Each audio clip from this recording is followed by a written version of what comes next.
जय हिंद साथियों। मैं उपदेश शुक्ला मेठी से।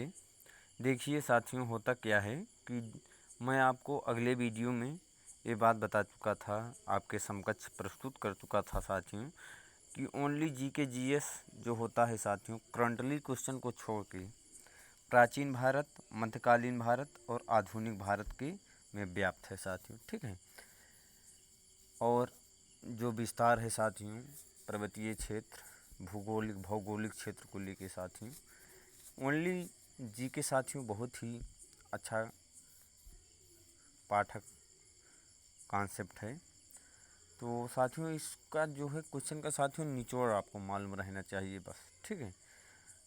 कोई हार्ड चीज़ नहीं है साथियों जी के जीएस। तो अब यह क्वेश्चन को अगर कहा जाए कि अगर क्वेश्चन ऐसे आता है साथियों कि सिंधु सभ्यता की खोज कब और किसने की, तो आप कहेंगे कि दयाराम साहनी ने सन 1921 ईस्वी में रावी नदी के किनारे स्थित पाकिस्तान में की थी। तो लेकिन एग्जामिनर जो होगा साथियों, पेपर पैटर्न बनाने वाला, उसको यह बात पता है साथियों, क्योंकि कंपटीशन लेवल इतना हाई हो गया है साथियों कि एक वैकेंसी के पीछे कितने लोग फॉर्म जो है डाल रहे हैं, ये आप लिमिट नहीं लगा सकते। तो एग्जामिनर को यह बात पता है कि 80% लोग इस क्वेश्चन को कर जाएंगे साथियों। तो ऐसे क्वेश्चन घुमा के दे देगा कि सिंधु का विस्तार कहाँ कहाँ है, और ऑप्शन में दे देगा, 4 ऑप्शन दे देगा, 2 मिलता जुलता रहेगा, 1 न मिलता जुलता रहेगा। तो आप उसी में कंफ्यूज रहेंगे। तो क्वेश्चन का आजकल जो पैटर्न होता है साथियों, ऐसे ही बनता है। तो चलते हैं, देखिए क्या बोलेगा कि सिंधु का विस्तार कहाँ कहाँ पर है। तो आपको पता होना चाहिए साथियों, निचोड़ पता होना चाहिए उस क्वेश्चन में, हल के साथियों उसको देखना चाहिए कि हाँ, एक इससे पॉइंट क्वेश्चन क्या क्या बन सकता है। तो सिंधु का विस्तार साथियों है पाकिस्तान, अफ़गानिस्तान और भारत में। यह सभ्यता जो है साथियों मेसोपोटामिया के समकालीन है। अब एक क्वेश्चन आपको नहीं देगा मध्यकालीन इतिहास से कि गुलाम वंश का संस्थापक कौन था, और इल्तुतमिश कौन था, और प्रथम मुस्लिम शासिका रजिया सुल्तान थी।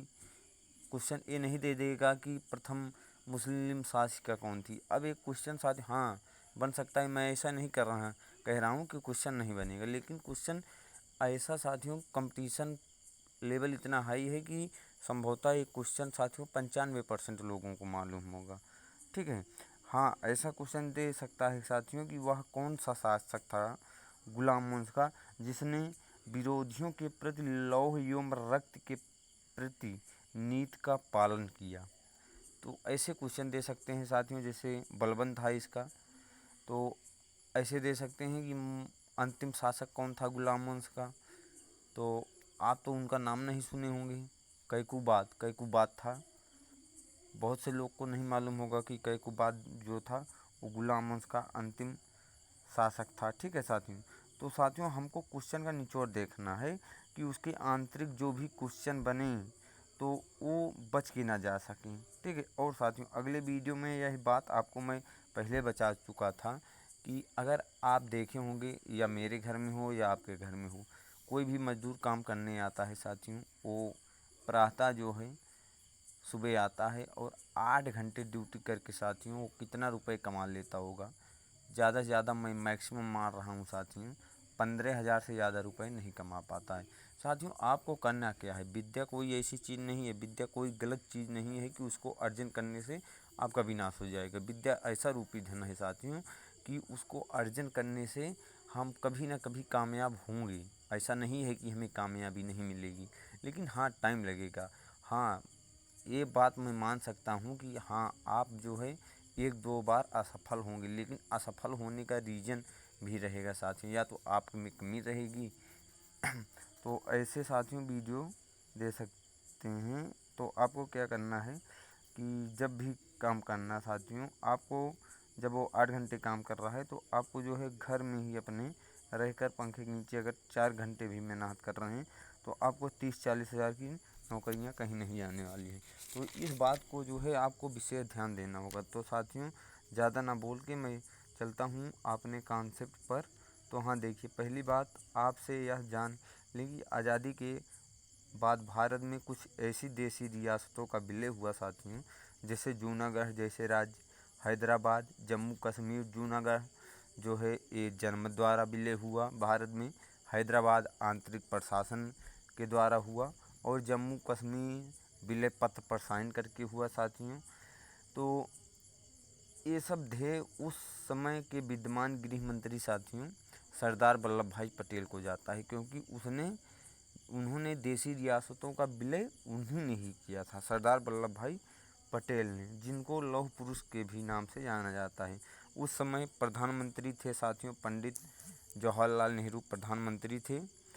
ठीक, सरदार वल्लभ भाई पटेल ने देसी रियासतों का विलय किया। आंध्र प्रदेश ने धरना प्रदर्शन कर दिया कि मुझे भाषा के आधार पर साथियों राज्य का निर्माण चाहिए। अतः पंडित जवाहरलाल नेहरू ने यह बात अस्वीकार कर दिया, ये प्रस्ताव जो है खारिज कर दिया। तो आंध्र प्रदेश के पोट्टी श्री रामालू ने 56 दिन तक आमरण आसन किया, जिसमें उनकी मृत्यु हो गई साथियों। तो विद्रोह का प्रदर्शन भारी हो गया। तो आनन फानन में जो है पंडित जवाहरलाल नेहरू को 1 अक्टूबर 1956 ईस्वी में आंध्र प्रदेश को तेलुगु भाषा के आधार पर इसका गठन कर दिया।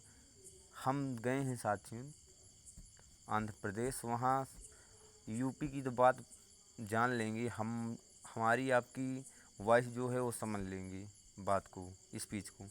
लेकिन जब वो आपस में बात करेंगे तो तेलुगु भाषा में बात करेंगे, और गाली भी दें तो आप नहीं समझ पाएंगे कि हाँ ये क्या बोल रहे हैं।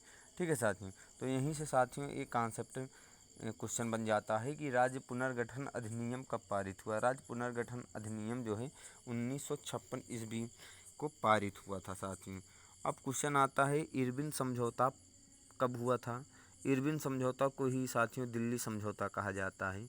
इरविन समझौता को दिल्ली समझौता कहा जाता है। 5 मार्च 1931 ईस्वी में जारी हुआ था। इरविन से महात्मा गांधी जब मिले साथियों, मुलाकात हुई, तो ये कहा ऐसा जाता है, कहीं कहीं किताब में मैं पढ़ा था, अब हालांकि याद नहीं है, वहाँ किताब में था कि जब लॉर्ड इरविन से, देखिए साथियों उस समय राष्ट्रपति के पद पर जो आसीन रहता था, आज के युग में राष्ट्रपति कहा जाता है, उस समय उनको वायसराय कहा जाता था। ठीक है, तो वायसराय लॉर्ड इरविन से जब गांधी जी से मुलाकात हुई, तो ये राजगुरु सुखदेव और भगत सिंह की फांसी के बारे में चर्चा किए थे। तो लॉर्ड इरविन ने इस बात को जो है खारिज कर दिया साथियों कि मैं उनको सज़ा मिलेगी, और ये सज़ा साथियों नहीं खारिज होगी। तो महात्मा गांधी ने दूसरी बार प्रयास भी नहीं किया। इस बात को लेकर साथियों सरोजिनी नायडू बहुत खुश भी हुई थी, और कहा ऐसा जाता है कि जिस समय तीनों देशभक्तों को फांसी की डेट जिस समय थी, उसके साथियों पहले ही, एक दिन पहले ही उनको फांसी दे दिया गया, क्योंकि ऐसा कहा जाता था कि अगर फांसी हो जाएगी, अगर जिस दिन उनको फांसी हो जाएगी उस दिन साथियों दिल्ली में बहुत कुछ हो जाता। तो इसी बात को लेकर साथियों उन तीनों को जो है एक दिन पहले ही फांसी में झुला दिया गया। कहा ऐसा जाता है कि अंतिम मुलाकात उनकी माँ से भी नहीं हो पाई थी, तीनों से। ठीक है, तो आज के युग में साथियों जो संविधान बना है उसके अनुच्छेद 72 में यह निहित है बात कि अगर फांसी के वक्त एक भी सेकंड लेट हो जाए तो उसकी सज़ा माफ़ हो सकती है, हो जाएगी।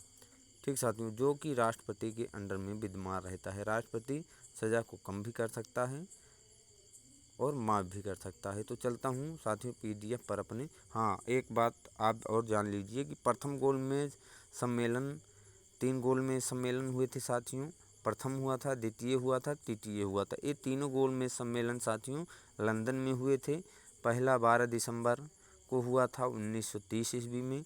द्वितीय गोलमेज सम्मेलन 1932 में हुआ था। तृतीय गोलमेज सम्मेलन 1932 में हुआ था साथियों। द्वितीय हुआ था 31 में, तृतीय हुआ था 32 में, और ये तीनों गोलमेज सम्मेलन लंदन में हुए थे। तृतीय गोलमेज सम्मेलन में जो है इसका प्रतिनिधित्व में 46 सदस्य थे साथियों। तो चलता हूँ मैं क्वेश्चन की तरफ, ज़्यादा ना। तो क्वेश्चन में क्या है साथियों, क्वेश्चन में ये है मैं चलता हूँ अपने व्हाट्सएप पर साथियों, और आपको व्हाट्सएप में पीडीएफ द्वारा क्वेश्चन दिखाऊंगा साथियों, पीडीएफ द्वारा। तो यहाँ देखिए मैं आपको दिखा रहा हूँ, क्या है राज्य कब बना। हेडिंग दिख रही होगी आपको, राज्य कब बना। तो राज्य जो है संविधान में साथियों तीसरे भाग में आता है राज्य का बनना, ठीक है। तो पहला क्वेश्चन क्या है हमारा, 1962 पुडुचेरी केंद्र शासित प्रदेश बना साथियों। 1961 गोवा व दमनदीप जो पुर्तगाल ऑपरेशन विजय हुआ था साथियों, जिसको भारत ने पुर्तगाल से छीन लिया और ये केंद्र शासित प्रदेश बना साथियों, ठीक है। 1960 में गुजरात 15वां राज्य बना, ये बम्बई से कट के बना है साथियों। नागालैंड 1963 ईस्वी में 16वां संशोधन में बना था, असम से कट के। 1969 में मेघालय बना, असम से कट के। 1966 में हरियाणा बना, पंजाब से कट के। 1975 में सिक्किम बना साथियों 36वां संविधान संशोधन में, और ये 22वां राज्य बना साथियों। मिजोरम जो है 1987 ईस्वी में 23वां राज्य। 1987 अरुणाचल प्रदेश एपी 24वां राज्य। 1987 गोवा 25वां राज्य 56वें संशोधन में संविधान के। तो ये 1987 में 3 राज्य बने साथियों, मिजोरम, अरुणाचल प्रदेश, गोवा। इस बात को बहुत ही ध्यान में रखना साथियों। बात 1 नवंबर 2000 को छत्तीसगढ़ मध्य प्रदेश से कट के बना साथियों, 26वां राज्य। 9 नवंबर 2000 उत्तराखंड बना, यूपी से कट के साथियों, 27वां राज्य। 5 नवंबर 2000 झारखंड बना, ये बिहार से कट के बना साथियों, 28वां राज्य। तो हमको ये बात ध्यान देना है साथियों कि ये तीनों जो है 2000 में बनी साथियों। तो छौझा अगर याद कर ले साथियों, तो ये तीनों राज्य 2000 में बने थे। सॉरी, इसमें 2002 लिख दिया था। और इसके बाद साथियों 2 जून 2014 को तेलंगाना बना साथियों, आंध्र प्रदेश से कट के साथियों, ये 29वां राज्य, ठीक। 31 अक्टूबर 2019 को लद्दाख व जम्मू कश्मीर बना साथियों, जो कट के बना, ठीक है, लद्दाख व जम्मू कश्मीर 31 अक्टूबर 2019 को। गोवा को भारत ने छीना, गोवा को भारत ने 1961 ईस्वी में छीना था, ठीक है। तो साथियों ऐसी कॉन्सेप्ट आती है, मतलब क्वेश्चन का निचोड़ आपको याद रहना चाहिए साथियों। तो बहुत ही सरल जीएस है साथियों, कभी ये मत सोचिएगा कि हाँ बहुत हार्ड है। करंटली क्वेश्चन के अलावा अंदर निचोड़ तक अगर आप जाएंगे 2-3 बार आप उसको देख लेंगे तो वो आपको ऐसे ही याद हो जाएगा साथियों। तो चलता हूँ, जय हिंद जय भारत।